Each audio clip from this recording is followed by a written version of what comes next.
Wow, what a game. Welcome back to All About America's Team, brought to you by Delahanty Media. This is the show where we talk everything Cowboys, and if this game doesn't accomplish that, I don't know what will. I am your host, Ray Nickens, joined with today, as always, by. Owen Chico. And thank you all for taking time out of your day to spend time with us. So let's get right into last Sunday's matchup. The Cowboys-Pats game was relatively low scoring up until the last 3 minutes and 30 seconds plus overtime when 20 points were scored. This was the most agonizing part of the game for me as a Cowboys fan because Diggs took his 7th interception in 6 games and another interception added to his list of consecutive games with an interception as well. All the way back to the house for 6 points, then proceeded to get dusted on the double move on the very next play for another 7 points for the Pats. But we will talk about this sequence later. So let's get into our overall thoughts on the game. So Owen, I'll start with you. Why did the Cowboys win this football game when there were so many reasons why they should have lost? Take it away. Yeah, saying many reasons why they should have lost is definitely an understatement. Going into the game, I knew that Tyron Smith was not going to be as healthy as he normally is.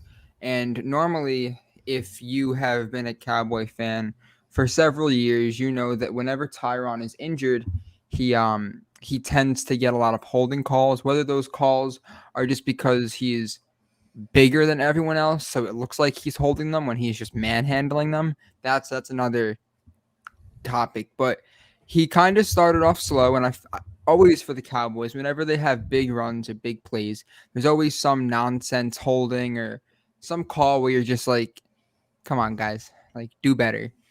But I think one of the biggest reasons I guess that they won was because they didn't quit. If I know this has become a reoccurring theme for me saying, but I think that if there was a different ideology of this team and if we didn't have these players, I don't think we would have won this game. I really don't. This game had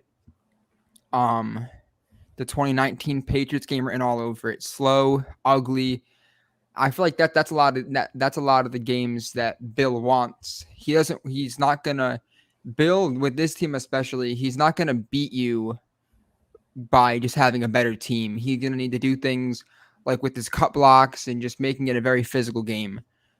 But I think the biggest reason why I don't really know. I don't think there was a game. I don't think there was a game defining moment because you could say that the DeMarcus Lawrence sack. Sorry, the Randy Gregory sack where he demolished Mac Jones. You could say that had something to do with it just by bringing a physical element to the game. Or you could say the Trayvon interception, but that was kind of negated by the touchdown. And I'm looking forward to getting into that topic with Ray a little bit later because him and I have two very different feelings on whose fault that was. And we will get into that later. But I think the biggest reason, as people know, if you follow the Twitter, Ray tweeted, he was like, this is the first time, not the first time, but as of right now, he tweeted when the game was close, Dak has thrown more than Zeke. And he was like, that's usually a recipe for disaster, but hopefully things will change. And as Ray said, he's always up to break a streak. And I think this game did just that. Dak had a really good game, and I can't name one player who took over the game, but I think it was just the team staying in and not letting the adversity get to them. And as Zeke said, not letting the Patriots or the Zebras beat them, which I didn't like that he said that at all. But he's gonna get fined, but hopefully Jerry will be able to pick up that tab. I don't really know who won the game. I just think that it was a collective, everyone going and fighting off the adversity. And like I said before, there were several players who had defining moments, but I don't think there was one like overall defining moment. But what do you think? Who do you think, or what do you think really put this game in Dallas's hands? Well, before I get into that, I want to give a shout out to my mom. and congratulate her on watching her first full Dallas Cowboys football game. She sat down and watched that entire thing, and she was bringing quite the comedy back and forth. So shout I out feel to you. bad. Out of But all games, this is the first one that she decides to watch full. yeah, but anyway, I have two reasons. The first one is just kind of a joke. Tom Brady wasn't playing for the Patriots, so that's why we won the game. But in all seriousness, I think the reason why we won the football game was because we capitalized on the Pats' mistakes, and the Pats did not capitalize on our mistakes. Dallas won the turn. They lost actually. No, they won the turnover battle, but they got 10 points off the Patriots' turnovers, and the Patriots were able to get no more than 0 points, which is they didn't score off our turnovers. So that was the hugest point of the game, because if the Patriots had gotten at least a field goal, they would have had the ball back after they would have won the game by 3 points if they had gotten a field goal. So, are you not counting the turnover on downs as a turnover? No, just like interception or fumble. Or fumbles. Okay. Yeah, if the Patriots had scored 3 points off our turnover, they would have won the football game by 3 points. So I think it was huge that we were able to keep the Patriots from capitalizing off our turnovers. The second thing is I am going to point to the turning point of the game was that first Randy Gregory sack. He just bulldozed through that left tackle and absolutely destroyed Mac Jones. I felt bad for Mac Jones after that hit. It was quite brutal, and he fumbled the ball. And honestly, I don't have any problem with him fumbling the ball, because I don't think anyone would have held on to the football in that scenario. But anyway, after he fumbled that ball, the Patriots' drives were a blocked punt, a punt, another punt, and a punt.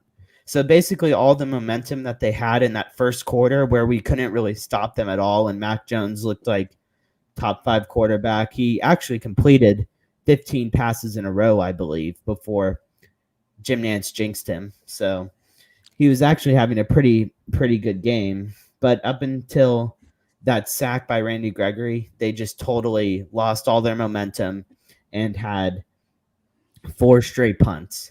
So being able to stall them on offense was huge in winning the football game. But I totally agree with you. The fact that they were able to come right back down the field after Trayvon getting dusted on a double move.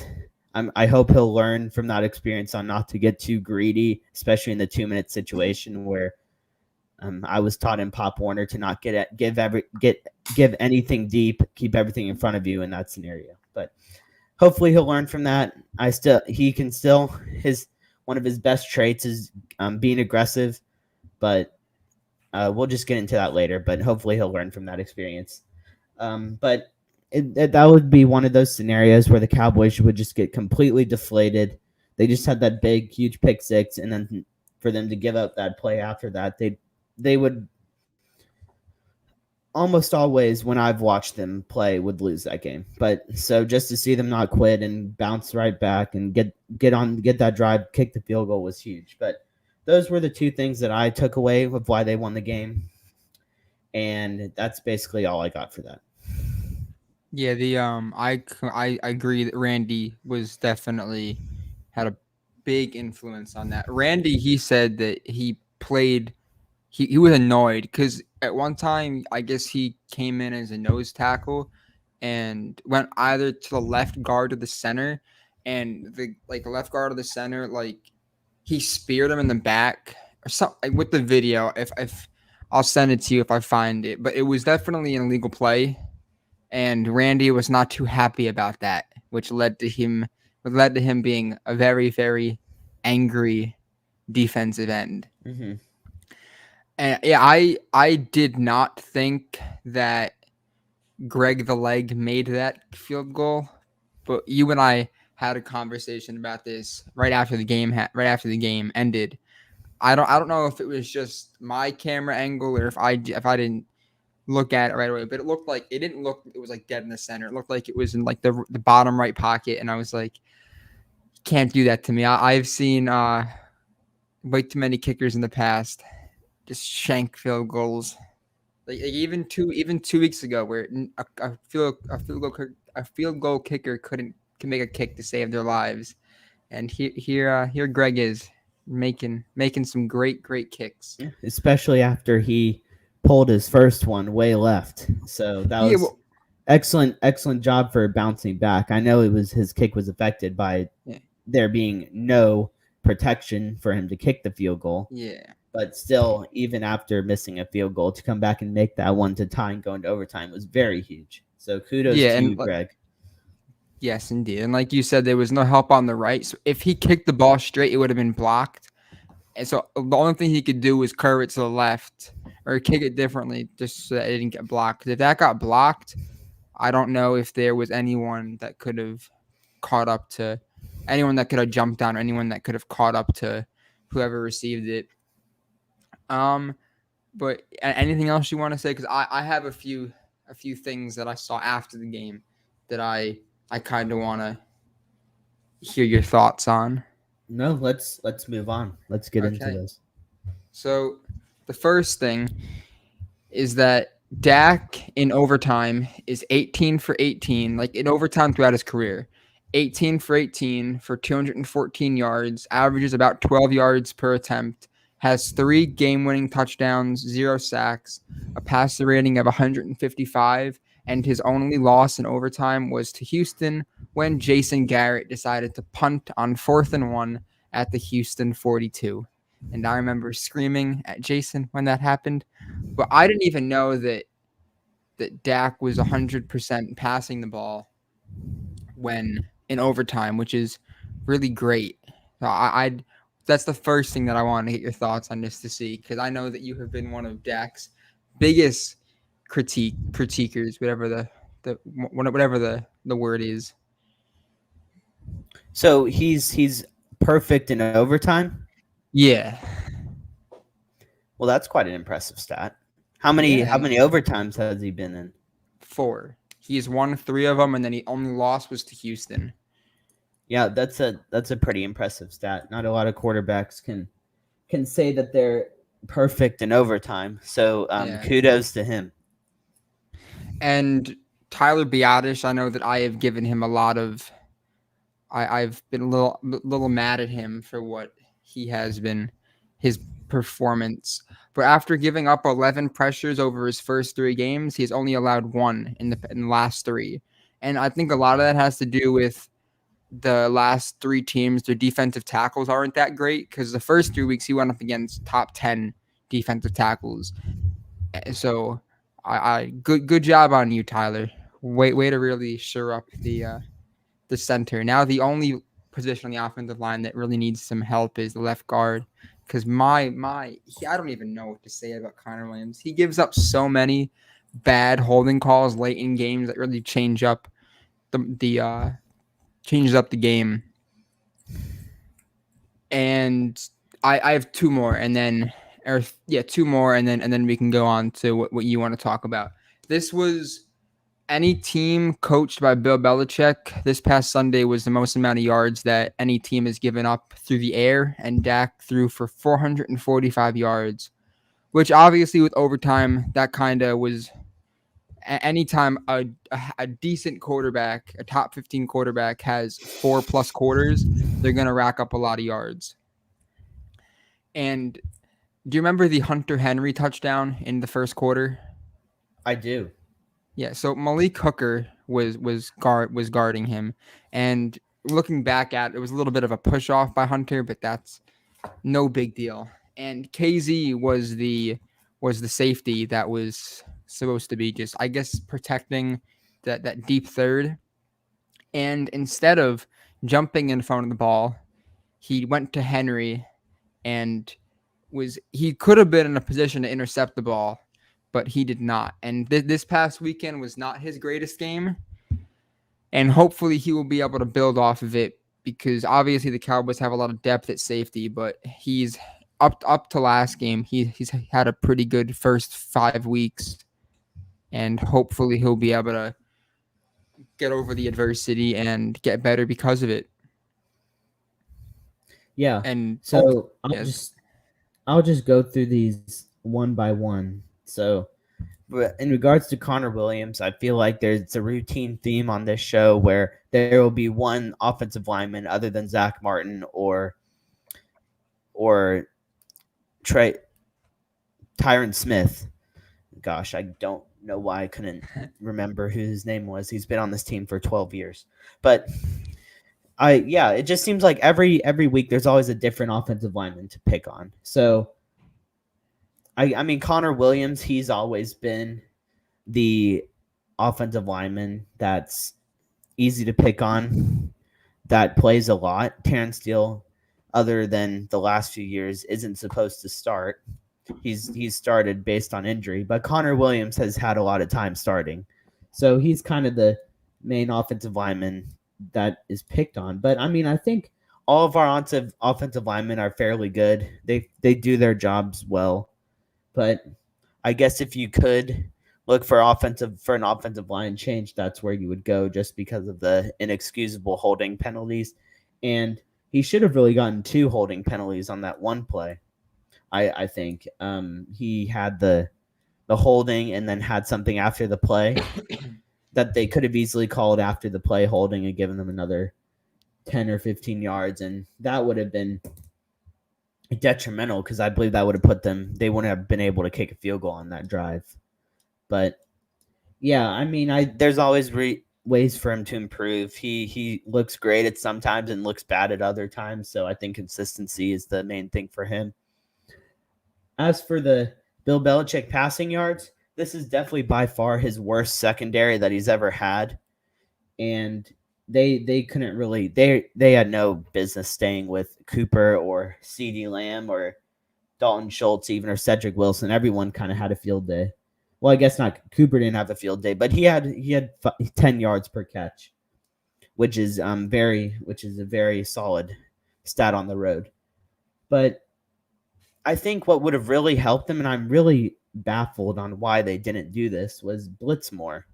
They were trying to beat the Cowboys with their coverage, and their coverage wasn't very strong. And it seemed like every time they'd blitz more than 4 people, they'd have a lot more success. So it really baffled me why they kept sending 3 and 4 people, especially in overtime and in the fourth quarter. Because I feel like if they had pressured them a little bit more, the game might have been a little bit different. And that just goes to show, I talked to Owen a little bit about this a few days ago. Stephon Gilmore was on their team at one point, and I think if he was still on their team and healthy, the game would have been a little bit different just because of how great he is at corner, and it would have moved Jalen Mills from the second corner to the third corner. So that might have also had a little bit of a different impact on the 445 yards I believe Dak had. But I mean, I can't really put it all on him because he's not even on the team anymore. But that's just another small thing that if we were going to nitpick how or why Bill Belichick gave up 445 yards. And then the third point, KZ and Hooker. Yeah, KZ, he struggled. He was on a highlight reel that you should never be on a highlight reel with. Him and the Vikings rookie the Saints rookie at the time. I forget what his Marcus name Williams. is. Marcus Williams are on 2 of the worst highlights that you should never be on, and that's a deep touchdowns that late at the game. At least KZ was not on a playoff ending touchdown in the last seconds of the game, but still you don't want to be on that highlight reel. And then Malik Hooker, I mean, I saw him again saying that a catch was incomplete when it wasn't, and he was nowhere near looked like he got beat, and he was just hoping it was incomplete. But he has not impressed me, and I thought he would be a good asset to the team, but KZ has outplayed him by far. So I mean, he's good depth, but I thought he was going to be a much bigger asset than he has turned out to be. But hopefully he can turn that around and be a dominant second unit or even first unit safety. Yeah, and also I think Curse has outplayed him too, because he had a really big play on 3rd and 1 or 3rd and 2 late in the fourth quarter, and I don't know. When they signed him, he played for the Lions last year, I believe. And when they signed him, I was like, I have no idea who this guy is. But me being not educated enough in other teams' secondaries, Curse was a captain for the Vikings, and I think the dots did not connect. So once I noticed that, I was like, okay, like yeah, how he's been playing, she should be playing that way because he's played this way for his whole career, and I'm really happy with how he's been playing. But the only issue with having all these safeties is that next year Dallas is going to have to decide who they want with their cap, and they have bigger issues. They have bigger people to pay than these safeties. So it's going to be interesting to see how the money works because Jerry and Steven, one thing they can always do is they can always move money around, and if they want to pay you, they will find a way to pay you. And sadly, it always comes with contract restructures with the offensive linemen and the big money guys. So maybe we'll see a contract restructure for Dak and Zeke, or maybe other guys, because people like Schultz have to be paid. These safeties have to get paid. I doubt he will be, but Leighton's contract is up. And if they want to pay Gallup, which I doubt, so it's going to be it's going to be interesting to see which of these safeties they bring back. Yeah, but I had to yawn. Sorry. Yeah, totally. I think another option for them to explore is maybe to restructure DeMarcus Lawrence's contract as well, because with him being out with the foot injury, there have been so many other players on the defensive line who have stepped up and been very solid, especially rushing the passer and playing the run. Other than this last game, which we will most definitely talk about their run defense performance this last game. Yeah. But, and of course, Randy Gregory is up for contract too, and I would be a very sad Cowboys fan if they let him walk because of him being on the team and never playing due to suspensions, and him having a really solid year, and even last year he had a good year. If they don't if they don't pay him for how many years they've invested in him, then I don't really know what they plan on. I don't even know why they would have done any of that. So I'm assuming that they're gonna have to give him money just to pay off some of those dividends. And yeah, I'm not sure how much it'll make sense. I'm not sure if he'll get a long-term contract just based on his past history of being off the field. I think maybe he is probably going to get a 2-year deal. That would be my expectation and also estimate. But yeah, so just some quick stats on the game.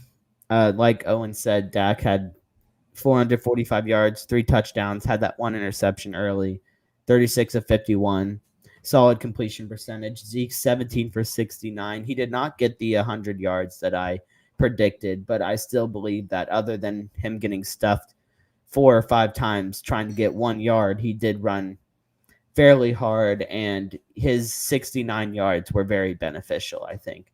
CeeDee Lamb. Can I cut you off before you say anything? Sure. Breaking news, Damontae KZ was arrested early Tuesday morning in a Dallas suburb and charged with driving while under the influence. So he may not even play the next 4 weeks. So yeah. Well, I guess being a part of the the blunder had a worse consequence than I thought. Well, that's quite goodness. That's quite. I doubt that he'll get suspended. I mean, I guess the sunny side of this is that the news broke on our podcast and not 4 hours later. But that's a huge. It's a huge loss, I think, because he's starting. Yeah. He's been playing great and forcing turnovers, and his track record this year indicates that he's usually going to play well at safety. So that's a huge loss. I hope the charges are not true. I hope he wasn't actually driving under the influence, or if they'll come to a conclusion later that it wasn't as severe as they're reporting. But hopefully he'll be back Yeah. soon. Yeah, because Marcus May for the Jets and the Saints star corner Lattimore, both of them had gun possession charges, I believe, and neither of them were suspended. So I don't really know what's gonna happen. But obviously, driving a DUI in some cases um is worse than illegal gun possession. So we'll see what happens there. Yeah, absolutely. It'll be interesting to see what the next few days look like for this situation. But anyway, back to our originally scheduled program. Yeah. Yeah. Um, like I said, Zeke 17 carries for 69 yards. His 69 yards were very beneficial when he got them, other than the few times where he was stopped for 0 yards, which I don't know why Zeke is always the running back who is getting stuffed for no gains when they need a yard. It's quite traumatizing for me because Zeke should be the main bell cow back. So maybe they'll just have to run Tony Pollard on 4th and 1 because he can get a yard. I've seen him get a yard a lot over this past year. But I think Zeke will bounce back. I think he knows he needs to get those yards, and I think he'll be able to work on that and get back on track there. CeeDee Lamb led the game for the Cowboys in receptions and yards. 9 receptions, 149 yards, 2 touchdowns. One of those being the game-winning touchdown. He was 10 yards ahead of Jalen Mills, and then waved goodbye as he showboated into the end zone. Could have been a taunting call. Yeah, that's what I was thinking. Maybe negated the touchdown. Who knows? I'm actually not really sure why the refs did not throw that flag, because they've been so insisting on throwing those flags for taunting. But it works for us because we ended up winning the game, I guess. Dalton Schultz, he was the next leading receiver, which has been the case this entire year, other than a few games. 5 receptions, 79 yards. He's been Dak's favorite target this year. Just another reason why the Cowboys should consider giving him his money in the offseason. Then Amari Cooper had 5 catches for 55 yards, and his catches were very beneficial for the team. And Cedric Wilson, I think, had the play of the game on 4th down, where he went up and caught a ball on his back shoulder, leaning backwards, which I'm not going to knock Dak on that being a bad throw, but it wasn't the easiest catches for Cedric Wilson to make, and he made it. And if he didn't make that, then this game would have been different, and the Cowboys would be home with the loss, and we'd be wearing sunglasses. So it was where it needed to be based off where the corner was. So there was definitely a better read because there was Amari Cooper on a drag route, but I think Dak knew where he wanted to go with the ball before. And if it throws it anywhere else, it's going to get picked or passed down. That was the only place where Cedric could go up and get it, where the corner couldn't. So yeah, it wasn't the best read, but he put the ball where it needed to go. Well, yeah, like I wasn't. No, I know. I wasn't knocking. I was just saying it wasn't the easiest of catches. It wasn't the easiest of catches that he made. Yeah, of course. Yeah, and then for the Patriots, Mac Jones, 15 of 21. He was, I believe, 12 of 12 going into the third quarter. 229 yards. Didn't throw very many. Didn't have very many attempts. So he was averaging about 10 yards per pass, which is very solid. 2 touchdowns and then that 1 pick six. And Damian Harris, the main guy that I would like to talk about, 18 carries for 101 yards and a touchdown. The Cowboys run defense reared its head from 2019 once again. They did not have a great time stopping the run, and there were a few plays late in the game, especially involving Trayvon Diggs, where Harris carried Diggs for about 8 or 10 yards. It was probably the funniest thing I've ever seen. Just pulling 4 or 5 guys down the field with him. It was not a great showing for the Dallas Cowboys run defense, and with Dalvin Cook coming to town, I believe it might even be a road game, but they'll be seeing Dalvin Cook in 2 weeks, and they better clean some things up, because if they don't, Dalvin Cook is going to have a lot of fun against us. And then Bourne had 1 catch for 75 yards and a touchdown. That's the play that we'll be getting into a little bit later. And Myers led the team with 5 catches for 44 yards. So just my main takeaway that I think you will like. I think Mack played better than Dak for most of the game, but when Dak needed to make plays, he made plays, and Mack did not make plays. So I think that was another difference in the game, was Mack had a better game at most of the time, but Dak was the better quarterback in the key times. And I think that's a reason. That's what sets apart a 5-year veteran from a rookie quarterback. Yeah, Thoughts? that definitely does make sense. It was not having a running game was definitely hard for the Cowboys, but I don't think Dak. Only bad throw that Dak made was that interception on the Cedric Wilson throw. But besides that, he didn't have any bad throws. So yeah, you could say that that Mac Jones had the better game, but I don't really know. Like I don't think it was that big of a difference where Dak played poorly, but Dak definitely played better when it mattered most.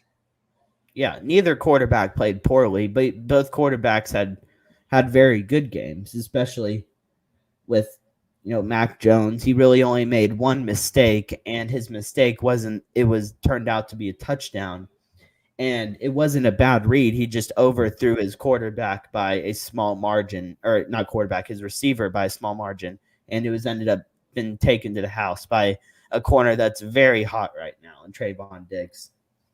So, I mean, they both played very well, and Dak played the best when it mattered. So that was basically my main takeaway between the quarterbacks. Yeah,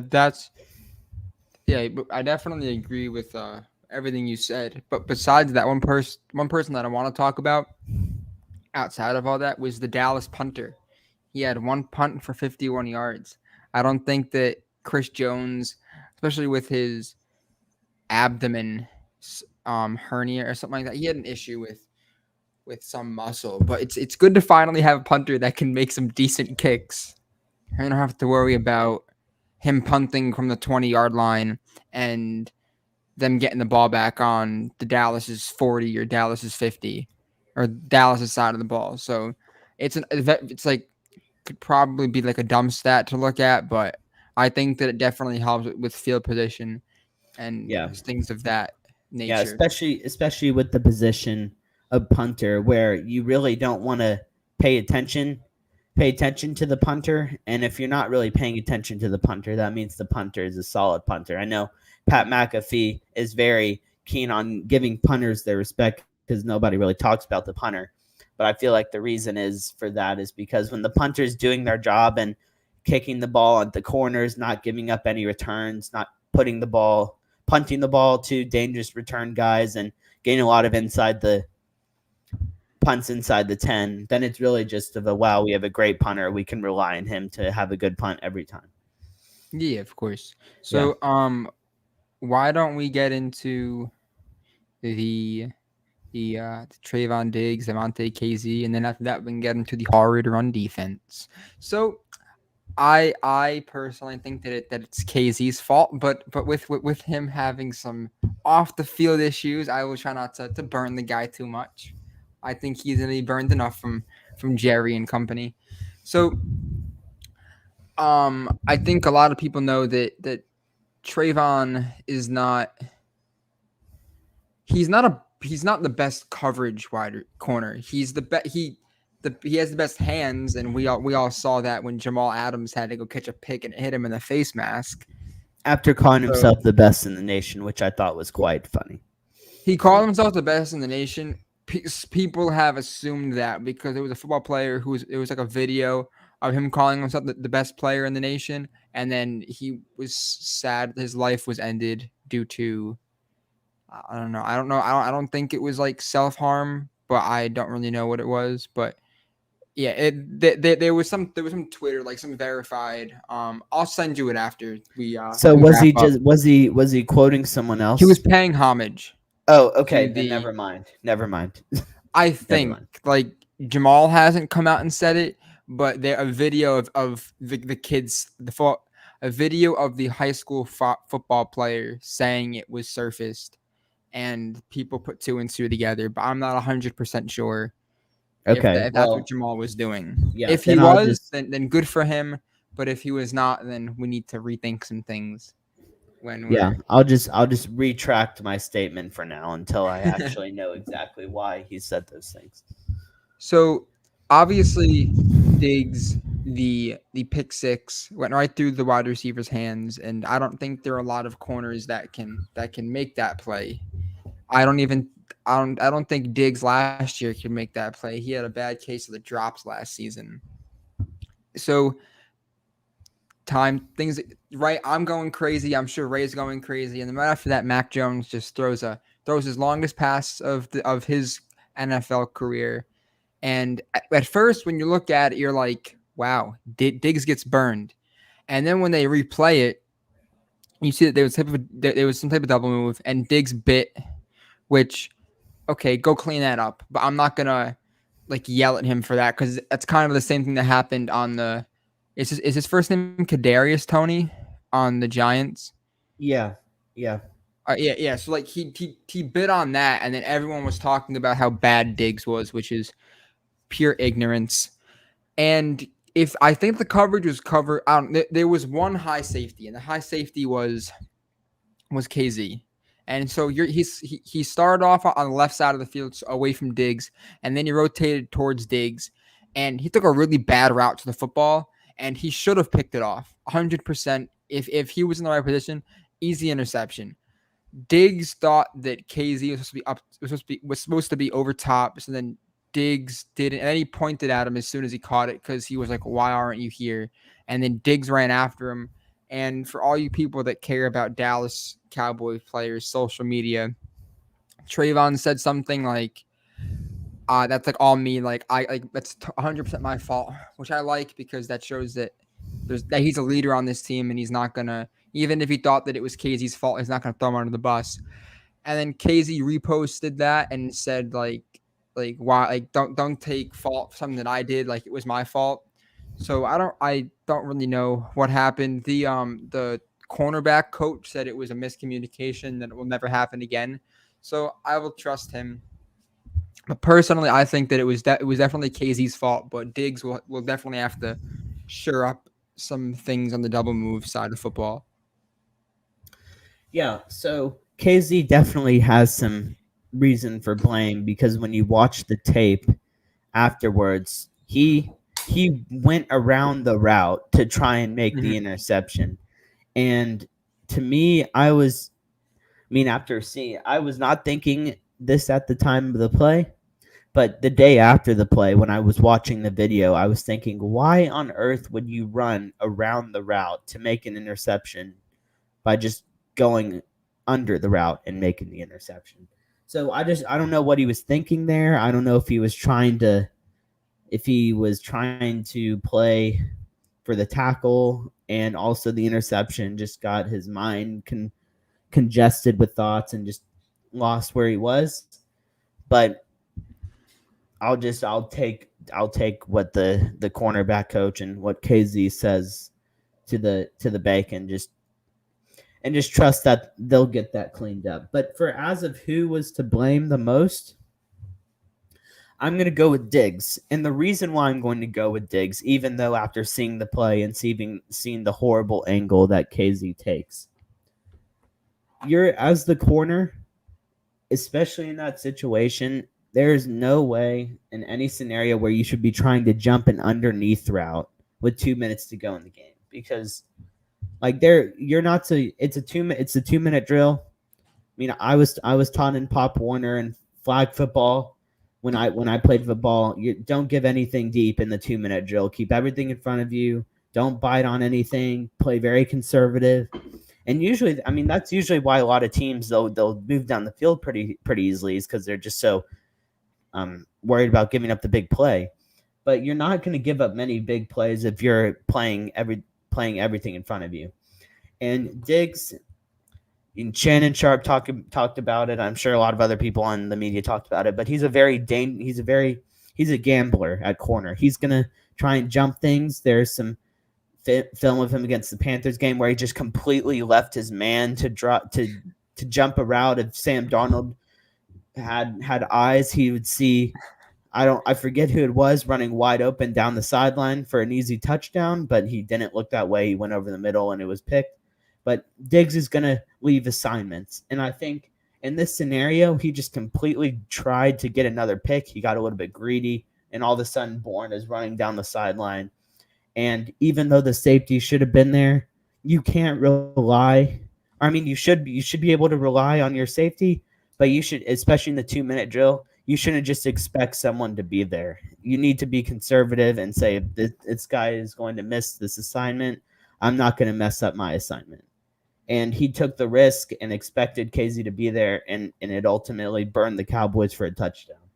So that's why I'm going to blame Diggs more than KZ, but both of them need to clean that up, because in the playoff game, if that happens in a playoff game, they're going to lose. And I think the Cowboys expect to be in the postseason. I expect them now to be in the postseason. So these things need to be cleaned up immediately. Because when you're in the postseason, you're going to be playing Aaron Rodgers, Matthew Stafford, Tom Brady, Kyler Murray, even all those quarterbacks will beat you, will burn you deep. So you can't give up those things. So I'm gonna blame I'm gonna blame Diggs more than KZ for this one, but both of them need to clean it up. Yeah, one thing that Diggs always does is that he'll always slow down to jump the route, which is fine and dandy. Like, slow down. Like, I remember I always do that whenever I'm like playing corner with friends. Like, I'll always like slow down so that the quarterback thinks that the route's open, and then like I'll try to jump it, which I think is what Diggs was doing. Maybe I'm reading too much into things, but yeah, it was definitely both of their faults. Obviously, you and I differ on who 51% of the blame should go to. But I'm glad that there are things to fix, and that they're going to keep on building off of this, because obviously they've not played a perfect game, and I'm happy that they've had a loss. Because one thing off topic, I guess, the Cardinals, I think what would be great for them is that maybe not next week, but some point in time to have a loss, because a loss kind of it humbles you, and then it makes you like look at everything and be like, okay, I did this, and this wrong, instead of just riding the high of winning. So I'm glad that this was like a punch in the gut, I guess, for both players. And even with the running game, that would kind of punch in the gut to all of them to be like, hey, maybe we should definitely look to fix some things. Because I don't, even like last year, I'll have to see when they played the Vikings, I'll have to look at how many yards Dalvin Cook had. But I know that Donovan Wilson cracked them and he fumbles, and hopefully Donovan will have a play like that in next week. But Captain Kirk is definitely a gunslinger, and if you're gonna have a shootout with Kirk, I don't really know how well that'll go, especially with how many weapons they have. So Dallas is definitely need to shore up that defensive line and everything else. Because speaking of linebackers, I don't know why Leighton started the game off. He had some really bad reads. Hopefully that was just just early game jitters or something like that. But personally, well, I'll get into that later. I'll say that later. But hopefully he'll be able to fix some things, and we'll be able to see a better Leighton. Because even for him in his career personally, if anyone outside of the Dallas Cowboys want him, he's going to have to put up better tape so that he's not in a Jalen situation where he gets a veteran minimum and then just never sees the field.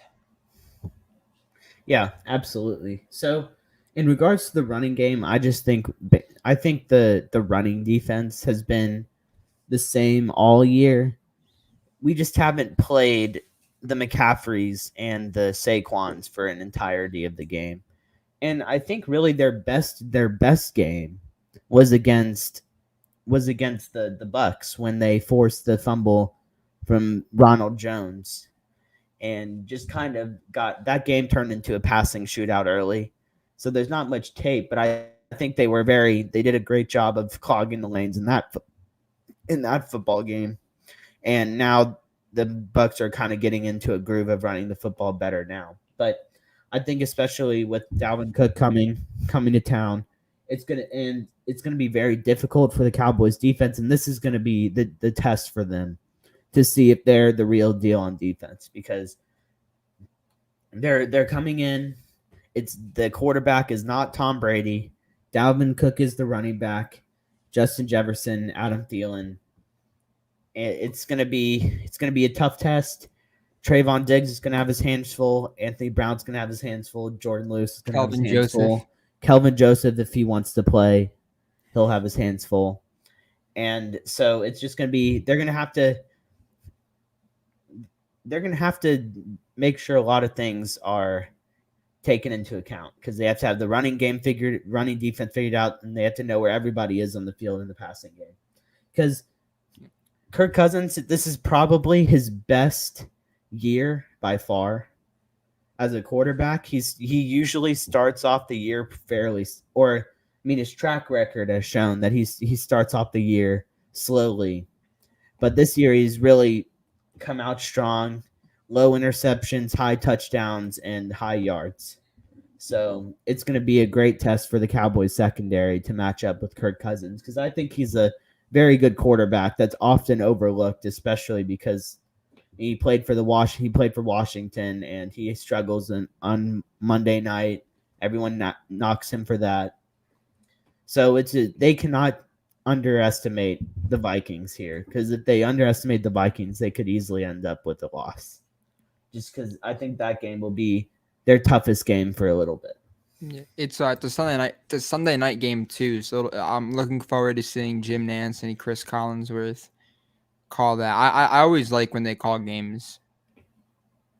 Al Michaels, Who did I say? I Jim said Jim Nance. Nance. Oh yeah. Yeah, Jim Nance with Tony, right? Yeah, Jim Yeah, Nance Al called the Michaels. Sunday Yeah. game. I mean, Al Yeah. Michaels wasn't calling last weekend's Sunday night game. I don't really know who was calling it with Collinsworth, but it wasn't Al Michaels. So hopefully he'll be back. He'll be back Colin, for this. I like hearing what he has to say. So I'm looking forward to seeing what his thoughts are on this team. But do you have anything else you want to say? Because I have one thing that I kind of want to get into. But if you have anything else to say, like go for it. Yeah. So let's get into your quick point, and then let's finish up this show with my favorite segment, Escape from Reality. Of course. I think moving forward, this past game against the Patriots, they had Micah Parsons in coverage too many times. He should be in coverage 0 snaps. He played all of the snaps of the game, which is great. You love to see that from a rookie linebacker, rookie defender in general. But I don't think that linebacker is where he should be in the future. I think that you're going to want him to play every single down. So if you want him, obviously defensive ends are not going to play every single snap. So if you want, if you're going to put Micah on a linebacker on first and second down and then have him rush the passer on third down, like I like that. I think Micah is much better he's shown more flashes as a defensive end than he has as a linebacker. And I think that him getting burnt, quote unquote, in coverage, there are going to be quarterbacks that are going to be better than Mac Jones that are going to realize that, hey, Micah can't cover, and then you just burn him, because if he goes to defensive end, then you have Keanu Neal, Jabril Cox, who should definitely see some more playing time, Leighton if you need him to, a plethora of linebackers, and you can even put KZ or Curse or Hooker at sub linebacker if you need them to. Yeah. So hopefully he'll be able to move, but I don't really know what their feelings are on that. Yeah, Micah Parsons, he's definitely shown that he's a better pass rusher lining up at defensive end or just standing up on the left or Yeah. right defensive end side and rushing than he is passing. Yeah. I'm not really sure why they're trying to throw him at a linebacker, especially when it's just a detriment to the football team, especially with the quotes that you mentioned from Dan Quinn about scheming based on what the player's strengths are. It seems a little bit odd that they're lining Micah Parsons at linebacker to cover when that's not his strength, and his strength is rushing the passer. So hopefully this is just an outlier the last few games, and he'll get back to doing what he's best at, which is wreaking havoc on the quarterback. Yeah, hopefully this is just like a thing like, oh, let's see if Micah is better at coverage, because the one knock on his resume at Penn State was obviously like unproven question marks on off the field stuff, but it was mainly his coverage on the field. And hopefully, and I assume that what they were thinking was like, oh, let's just put him in, let's see if he's improved at all from practice. And there were definitely some throws that were missed that could have definitely changed the game on Micah in coverage. So hopefully he'll be able to go out at defensive end and make and just keep on producing and keep on working with DeMarcus Ware and hopefully just make a name for himself and being the front runner for Defensive Player of the Year. Because JOK, who I wanted over Micah at linebacker, who was in the Browns, he's in the IR, so hopefully he'll be able to come back healthy. But I don't think, correct me if I'm wrong, besides Surtain, there is no rookie defender that has outplayed Micah as of right now. I really don't know the answer to that because I don't really know the stats, but I'm confident that Micah Parsons has had the best first 6 games than any other rookie. But I'll have to go back and review some stats and possibly some film to figure that out. But let's get right into the best segment. Your favorite. In my favorite segment, Escape from Reality. And if you haven't watched our show before, this is the segment where we take off our Cowboy fan hats and talk about the rest of the NFL recap and give you 3 takeaways that we had from this last weekend of football. So I'll go first just to change some things up. Go for it. So this one came from just last night. Derrick Henry, King Henry, 149 yards rushing, 3 touchdowns. He bullied the Bills defense. And quite honestly, the Bills defense did not do a horrible job of containing him. They just let him run for 75 yards and a touchdown one time. And that's half of his yards right there. But Derrick Henry, they pulled up a diagram during the game where his yards per carry increases as the game wears on, which just shows how dominant he is as a runner. And he's on pace for 2,000 yards, which will make him the first ever running back to go back-to-back to have 2 back-to-back 2,000-yard seasons, which is just incredible. I remember watching Chris Johnson tear up the league doing it a completely different way, just juking and outrunning people. And to see Derrick Henry, who's a power back, especially in a passing league, have a chance to do that back-to-back is just quite incredible. And honestly, I'm very lucky to be alive during this time. Yeah, the crazy thing about him is that he gets better as the season goes on, which is usually the opposite for running backs. Like, they slow down, but in years past, I feel like Derrick Henry goes quiet for the first 6-7 games, and out of nowhere has a big 200-yard game, and then will assert himself from being 5 to 7 ranked on the rushing leaders, and then just go up to 1, which is really crazy. And I know a lot of Titans fans are very happy that he's on their team. Yeah, the Titans are in a pretty favorable position on offense, having Julio Jones and A.J. Brown as well as Derrick Henry. It's just about getting the quarterback play from Tannehill. But yeah, Derrick Henry, he's 200 yards ahead of Nick Chubb, who is second on the rushing title. So if Derek keeps this up, he should win. He will win that by a landslide.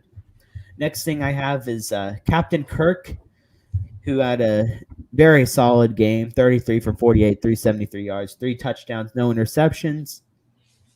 And the Vikings ended up pulling that game out last Sunday. They put up another strong performance from their entire offense. Adam Thielen, 11 catches, 126 yards, a touchdown.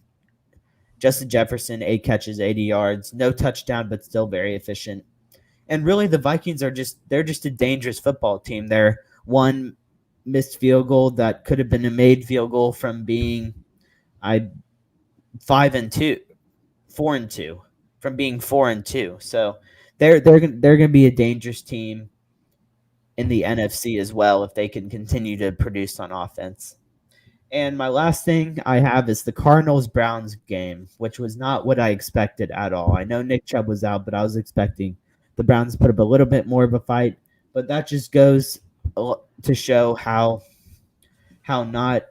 overrated Baker Mayfield is.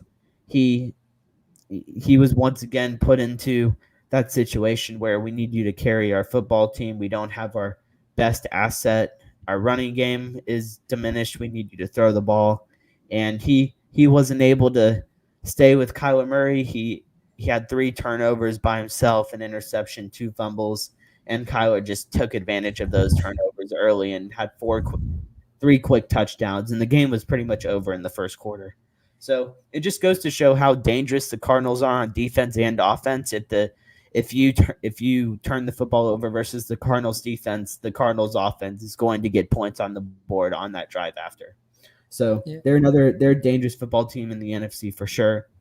And really the NFC has just proven to be a much more dominant conference than the AFC this year. So when it comes to the Super Bowl, whoever will make it to the Super Bowl for both sides, I think the favorite will be the NFC team.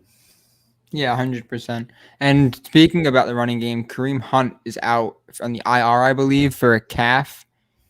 So who really knows what's gonna happen with Baker? Because if Baker doesn't show that he can carry the team, I know he's injured. He has a few dislocated. He had a dislocated shoulder, so he's not 100%. But they're gonna need to rely on his arm to really win them some games with both of their running backs being out. And hopefully Chubb can come back and give at least a portion of what he was doing pre-injury.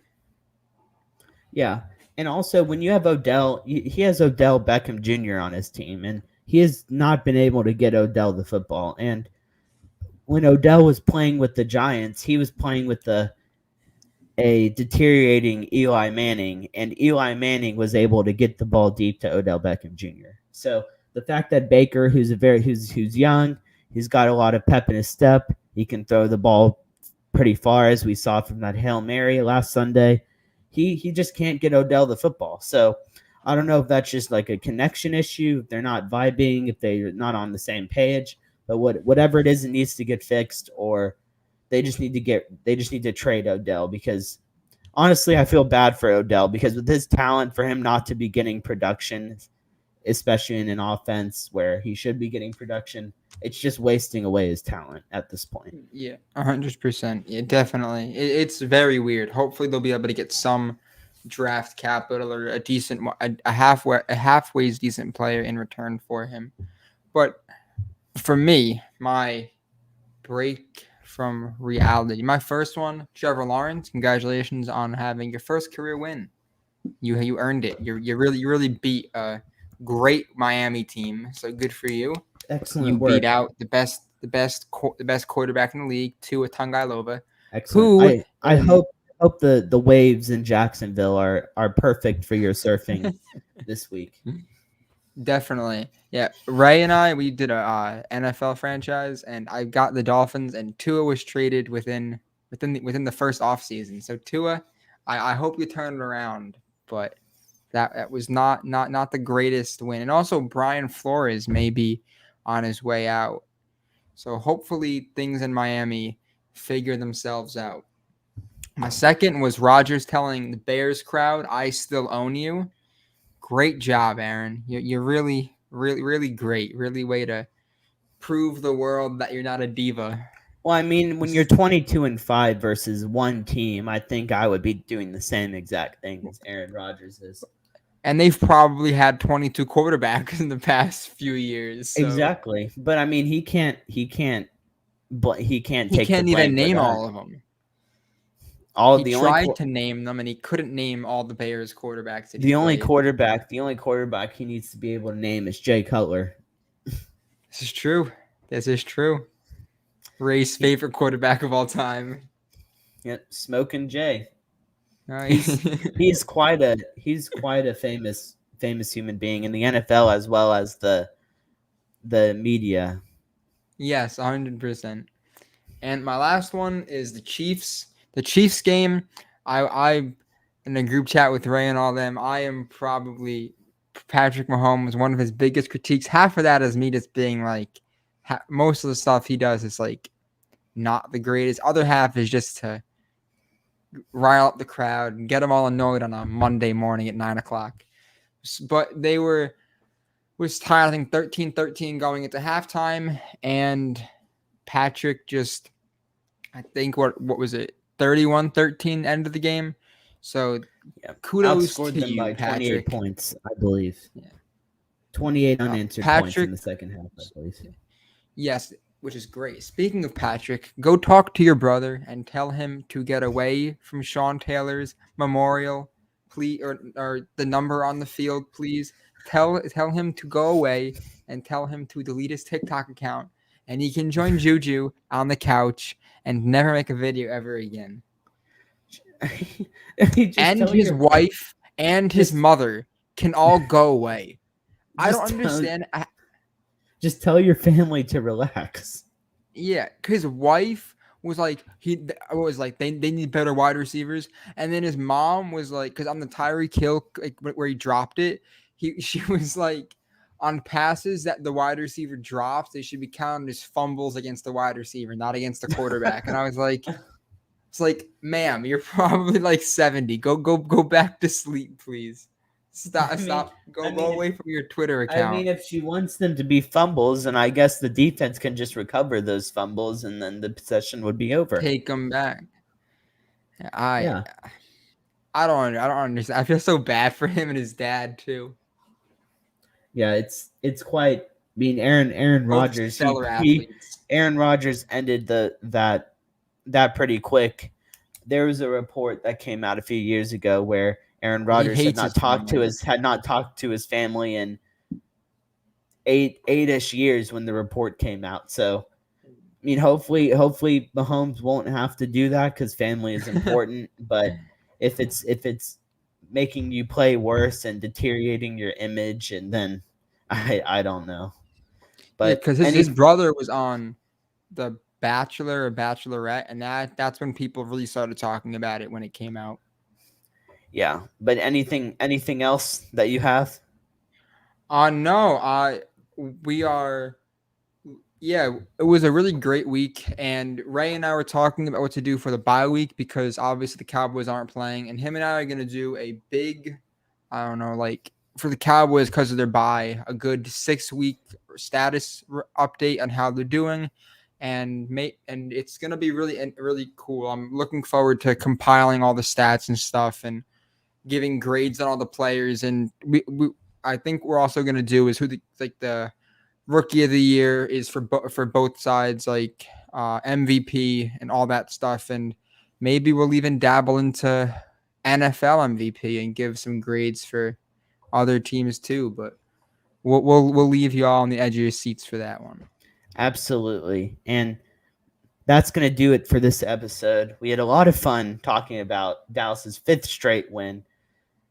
And like Owen said, the Cowboys, they won't be playing this next Sunday. They'll be on a bye, and we'll be doing the progress report.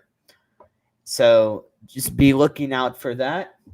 You can find us on Twitter, where I tweet live during games at America's Team, capital C, and on Instagram, where we break news, and also Owen does some very very great polls on those stories, giving some questions on if the Cowboys were lucky or if they were good, or if CeeDee Lamb is the number one receiver, or if Amari is the number one receiver. Those questions may be coming soon, so be looking out for that. Yes. And other than that, that's going to do it for today's episode. Thanks again for spending time with us wherever you're listening. And we will see you next week for that 6-week progress report. Thanks, everyone. Go Cowboys. Yeah, we're looking forward to it. Have a great rest of your week, guys. Go Cowboys.